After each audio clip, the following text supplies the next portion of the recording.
Justin, at ceremonial weigh-ins last night, you said I was made for moments like this. What emotions and how would you describe what you felt when you walked out to the octagon on the south lawn of the White House? Oh, you're not gonna believe me. I felt nothing.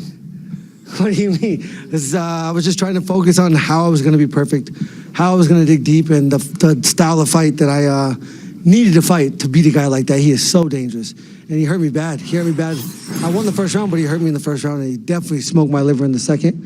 And I've been working so hard on my jiu-jitsu, and that's what kept me calm in the chaos and got me through to the third round. And my coach is the best coach in the world. He designed a plan and instilled a way that we were gonna fight, and I knew I had to be perfect. I knew this was my last chance to do something spectacular. I was never gonna get a chance to fight for a belt again, and thank you, God. If you don't remember feeling anything somehow, what do you remember thinking as the fight was starting and all of this build-up?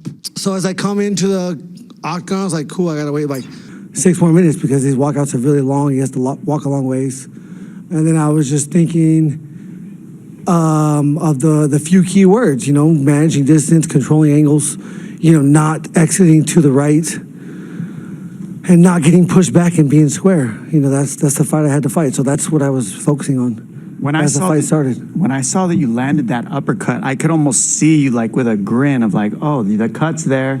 Yeah, I caught you with that one. He's such a pretty boy that he was so concerned about the blood so immediately. I hit him with the uppercut. He's bleeding and he started touching it over and over and over.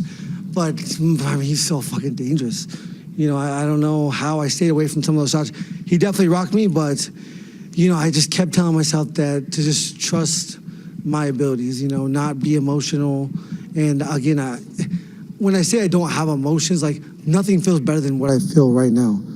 So obviously I have emotions, but I've understood that emotions can kill you and will kill you and cause you to hesitate and cause you to, overthink and take shortcuts sometimes because you think you can do it. But again, getting knocked out by Max was such a blessing for me. I fought like an idiot, but that was such a blessing because it makes this story that much greater. Obviously, the second round, it was a tough round, and he's a phenomenal undefeated fighter. In the third round, though, he really started to slow down and you were landing some big shots. But I remember at one point he threw a right hand, which previously was coming really fast, but this time it came really labored. And I thought to myself, he's done. Topuria is slowing down majorly. Did you see that? Did you feel the same way? What I felt was in the third round when I kept jabbing the shit out of him. And my coach is like, he's on his, because the plan was do not lead with jabs until he finds his back foot. And as soon as he finds his back foot, he's not going to be as explosive. And he's not going to be as dangerous. And he's not dangerous off his back foot. And you have to get him there. I don't know what hurt him. That knee was at the end of the third round. To the stomach or to the head? To the side. I don't know, man. This fight was so chaotic. Time isn't even a factor. When coaches came in, I was like, is this round 4 or 5? Like, I don't know. They're like, one more round, just be perfect. And then they're like, it's over. Yeah. And they almost stopped it at the end of the third round. Correct. And I was like, please stop this shit. Because I was glad that I'm glad that there's no questions. And now I got a double bonus, hopefully, because of that fourth round. But yeah, what an amazing sport. I've been a fan of this sport for so long, since day one, since the 90s. I've watched all you guys, all 3 of you guys. Notice too is you wrestled more than you've ever wrestled in your entire career. And I can honestly say, I really, truly believe that that's how you stopped the pressure, is you finally mixed your wrestling in. You didn't just shoot, you shot, and then you mixed your uppercuts in and you kept clinching and you were breaking his balance. But that was a deciding factor because it stopped his pressure the way you were able to mix the wrestling. And was that a huge focus to use it this time? Yeah, we called it a crash. Coach is like, anytime you get pushed backwards and he's gaining momentum, you have to crash. And with my head, first sign, I had to. Can't wait to watch this fight. That was good. It's incredible, the fight. You're going to blow your own mind. Justin, you guys pre-fight, you had completely 2 different mindsets. You were ready for adversity. You were ready to go through hell to get that win. And Topuria was just so confident he was going to get you out of there in the first or second I am round. such a huge fan of this kid, but where do you go from here? It's tough. It's gonna be very tough climb back. You lost and you felt that. So what do you think is going? What do you think he's going to have? You said he was. But I've never had the mindset he had. I never thought myself unbeatable or infallible. I knew. I said it from day one. I'm gonna get knocked out with the way I fight, with how crazy this sport is. I've been a fan of the sport since 1992. My dad showed me this when I was 4, and I fell in love with it, and I've been in love with it since that day. Given how overlooked you were by not only him but by a lot of people in the sport, how good does it feel? Experts. By experts. So-called experts. I apologize. Here's the thing. Hold on. Let me finish the question. Yes, sir. To not only, it wasn't a doctor stoppage. His own corner stopped the fight to save him from any more damage. How good did that feel? I mean, that's the first time I've heard that. I thought the doctor stopped it because he couldn't see. No, they chose it. No, they decided to end the fight. I mean, again, I don't want to say anything bad about this guy. He was a world champion, and I seized my opportunity to take it from him. But he is in the hospital right now, and I'm not. So Yeah, face is still fresh. I said I was gonna. Something's wrong with my skin. He did. I mean, he hit me in the chin a couple times, but I didn't take. I've been. This is my 16th fight. I've been an underdog 12 times now, and I'm not calling the experts fools, but you guys do not see what I'm doing in there. You guys just don't see it. I have had bad fights. It can't be perfect every night, and when I am perfect, I am almost unbeatable.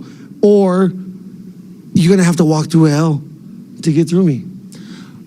I almost hesitate to ask the question, but fight fans always want to know, what's next? 2 words. Have you thought about any of that in the lead up to this event or in the moment since we've seen you? About 4 weeks ago, my mom made me promise her I would not make a decision on this night. And that's where I sit. Is that because you said you were going to make a decision? No, that's because she knows. She knows it's not the beginning.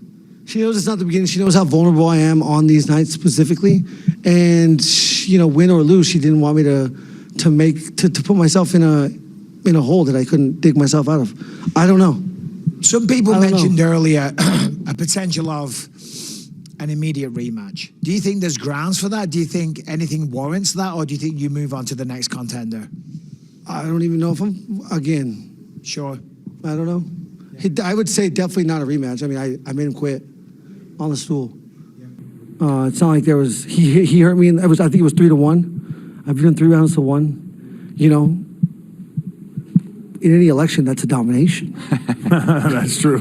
And I love how you put it. We were way bigger underdogs 250 years ago than you were tonight. We're not. Look where we're at today. Justin, one more. Sorry. I wonder, there will be a lot of stories told about this week, I'm sure, and memories will continue to flow to you, and celebrations and more stories will be written in the immediate aftermath. Is there anything you can share with us in some of your quiet moments of the week that really stands out to you as part of this experience? This is my 3rd time fighting for undisputed gold, and the last 2 times I made it such a big thing. And this week I just never even thought about it. Never thought about becoming a champion. Never thought about what it would mean. Never thought about how. Never tried to convince myself that I wanted something, so bad. I just knew this was another fight.